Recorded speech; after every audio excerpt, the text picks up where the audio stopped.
Com certeza você já ouviu a expressão tal pessoa é dominada pelo ego. Neste vídeo abordaremos 3 sinais de que podemos ser uma dessas pessoas e uma técnica para nos libertarmos aos poucos, claro, destes impulsos egóicos.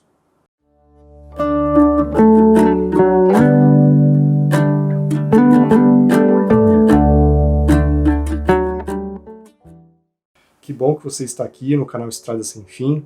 Meu nome é Áureo e antes de falar sobre os sinais e a técnica, vamos tentar ter uma ideia do que, afinal de contas, é o ego. Ego que é um conceito que aparece em muitos estudos de filosofia, de psicanálise. Na filosofia é entendido como o eu de cada um, a personalidade de cada um. Já no contexto da psicanálise, que aliás, seu criador, o grande Sigmund Freud, foi o criador desta expressão, ego. O ego é uma instância psíquica que faz parte da tríade da personalidade, o id, o ego e o superego, sendo o ego uma espécie de defensor da nossa personalidade, impedindo que impulsos inconscientes venham à tona, acionando mecanismos de defesa. Mas, embora esta expressão tenha sido criada só no século XIX, o ego sempre existiu como uma instância psíquica onde se agrupam as nossas sombras, as nossas imperfeições, uma instância psíquica de energia densa e reduzida que se identifica com as experiências externas, com as experiências desta encarnação. E o conceito de sombra foi criado por outro grande psiquiatra, Carl Gustav Jung. Para Jung, o ego impossibilitaria que se refletisse o nosso verdadeiro eu, a nossa verdadeira essência, o que tem tudo a ver com a abordagem, digamos, espiritualista deste conceito de ego. Portanto, segundo Jung e segundo esta abordagem, quanto mais livres dos impulsos egóicos, mais estaremos próximos do nosso verdadeiro eu, da nossa essência, nos tornando assim pessoas melhores e mais valorosas.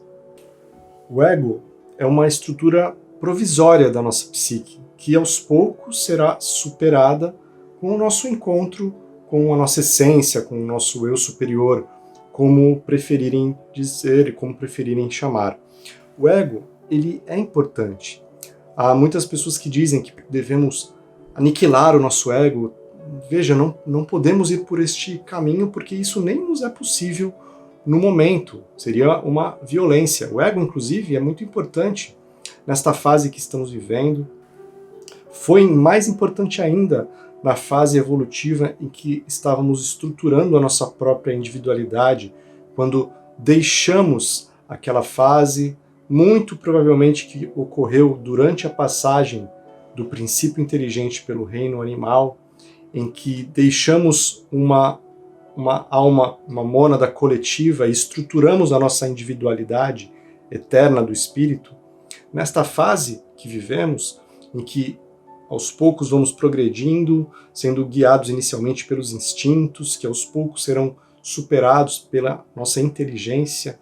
O ego nesta fase é importantíssimo e ele se identifica plenamente com a atual experiência reencarnatória, com as coisas externas que ela traz, com a posição social, com os cargos, com a família, com a pátria, com a etnia, com as honrarias, com as glórias do mundo material, com fama, com poder. Isso é o que o ego procura e busca, e assim sente-se cada vez mais poderoso.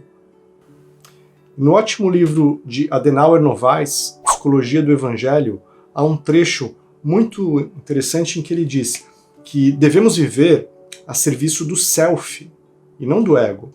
Isto significa entender que, quando me refiro ao eu, deveria imaginar a individualidade eterna, isto é, o espírito, e não apenas o eu encarnado, envolvido em circunstâncias culturais e circunstanciais. Quanto à individualidade eterna, o espírito e mentor Ramatiz, em um de seus últimos livros, pelo médium Norberto Peixoto, ele explica que a individualidade eterna do espírito é composta pelo seu corpo átmico, búdico e mental superior. Os outros corpos nós iremos descartando e nos livrando deles ao longo do caminho. Assim como nos livraremos ao final desta encarnação do corpo físico e do corpo etérico, também no decorrer da caminhada nos livraremos ou deixaremos o próprio corpo astral, corpo mental inferior, restando a individualidade eterna que jamais se perderá, composta da centelha individual, centelha espiritual, que é o próprio espírito, feito à semelhança de Deus, envolvido pelo corpo átmico, búdico e mental superior. E este assunto, os diversos corpos do espírito, é bem difícil, desafiador. Daria um vídeo só sobre isso, que um dia ainda iremos fazer.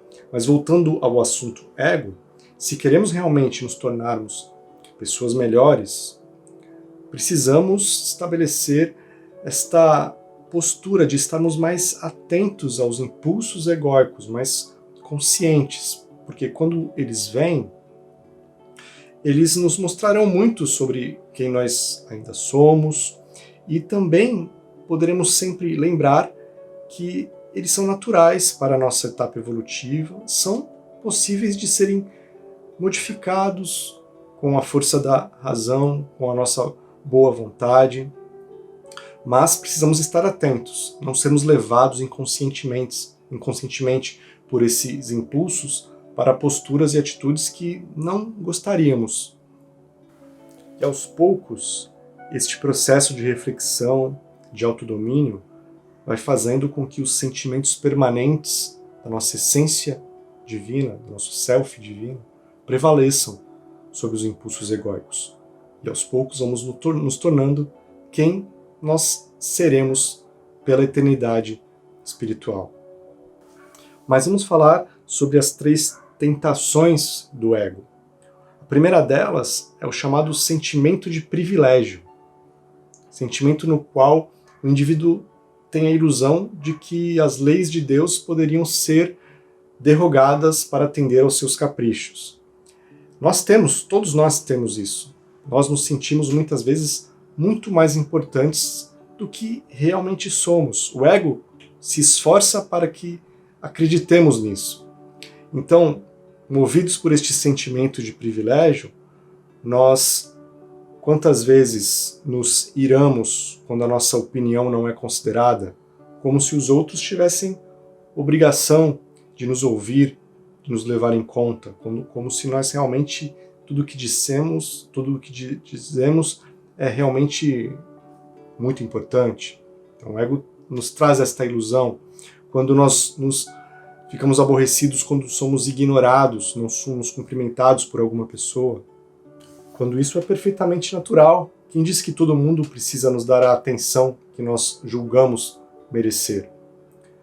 E o ego tem armadilhas muito sutis também. Até nós que gostamos de estudar temas espirituais, podemos nos sentir muito especiais por conta disso. Criaturas superiores, privilegiadas. Vejam como o sentimento de privilégio é algo para sempre estarmos muito atentos. Uma outra tentação do ego é a superficialidade. Então, nós temos esta tendência de queremos muita gratificação fazendo o mínimo esforço possível. Então, o ego ele vai te oferecer as maiores glórias da Terra, vaidade, fama, poder, dinheiro, mas sem exigir muito em troca. Então, as pessoas que caem nessa armadilha da superficialidade são, por exemplo, pessoas movidas a likes e a comentários de redes sociais, pessoas que exigem muito carinho e atenção sem ter força para dar também algo em troca, pessoas excessivamente exibicionistas, pessoas que vestem máscaras de perfectibilidade, agindo com hipocrisia, distantes de quem elas realmente são, às vezes de forma até inconsciente, para se sentirem melhores. Um outro exemplo de atitude superficial, que pode ser uma armadilha do ego, acontece com pessoas que se entregam freneticamente a atividades beneficentes, achando que aquilo trará por si só a sua própria evolução, sem fazer um real enfrentamento, um real mergulho interior. Esta é uma atitude egóica, bem característica da superficialidade. E a terceira tentação do ego é a crença na infalibilidade. Esta crença de que somos infalíveis, de que se fizermos algo ou adotamos alguma postura equivocada, isso não foi culpa nossa, com certeza houve algum fator externo que atrapalhou o nosso julgamento, nossa forma de agir ou deixar de agir. Então o ego faz com que a gente acredite nestas ilusões. As pessoas dominadas pela crença na infalibilidade, que todo mundo tem um pouco, mas as que se obstinam mais nesta ilusão, acham que todos têm que se curvar ao seu jeito de pensar, ao seu jeito de agir, ao seu jeito de viver. Então são pessoas com pouquíssima empatia.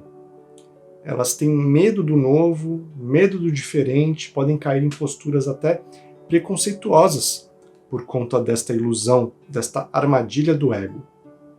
Existem tantas técnicas, teorias, posturas que nos levam a um melhor controle destes impulsos egóicos, um melhor manejo destes impulsos. Porque controle é difícil, eles virão mesmo, é natural que venham.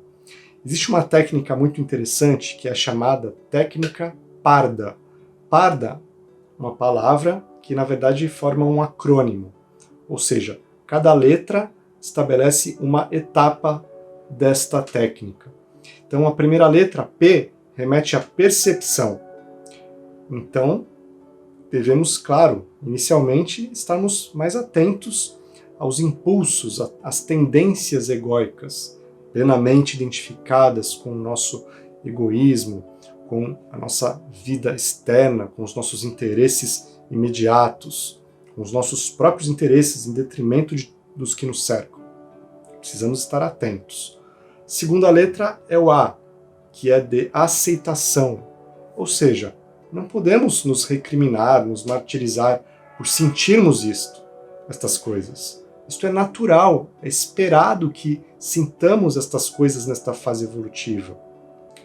Mesmo quando já estivermos dominando estas tendências plenamente, elas ainda virão por um bom tempo.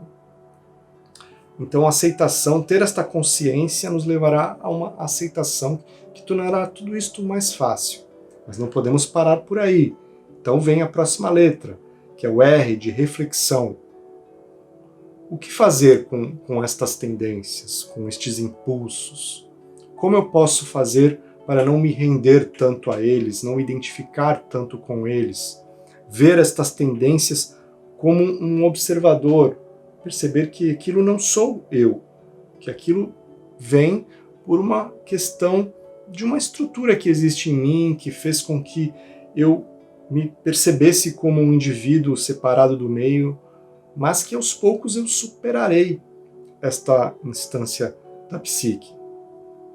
Então, refletir sobre tudo isso vai nos dando um poder maior sobre estes impulsos, nos levando à próxima letra, que é o D, de decisão, quando você realmente se decide a agir, a não ser mais uma marionete das forças egóicas de forma inconsciente, a estar atento, a ver como um observador, a ter um distanciamento de você mesmo.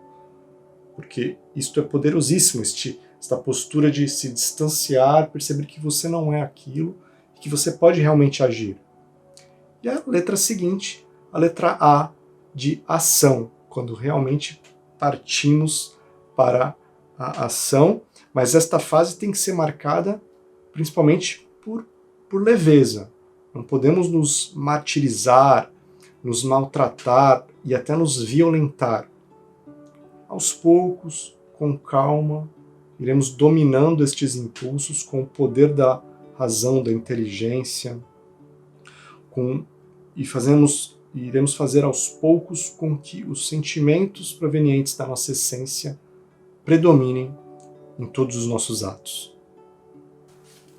Adenauer Novaes, no livro que citei, Psicologia do Evangelho, ele tem um trecho também marcante quando ele diz: a salvação compreende um estado de consciência que disponibiliza a mente para a captação do mundo como ele se apresenta, isto é, sem os filtros impeditivos das defesas do ego.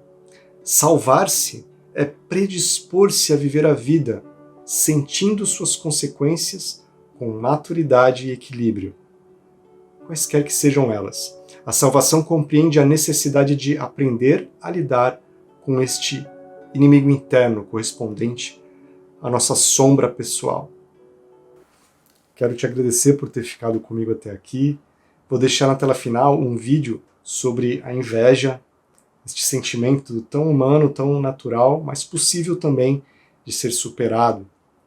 E um vídeo também que eu falo sobre qual seria a virtude mais difícil de ser conquistada. Se possível, deixe o seu like, seu comentário, que nos ajuda muito. E alegria! Você é um espírito imortal, vivendo num universo sem limites. Até um próximo vídeo, um grande abraço. Tchau!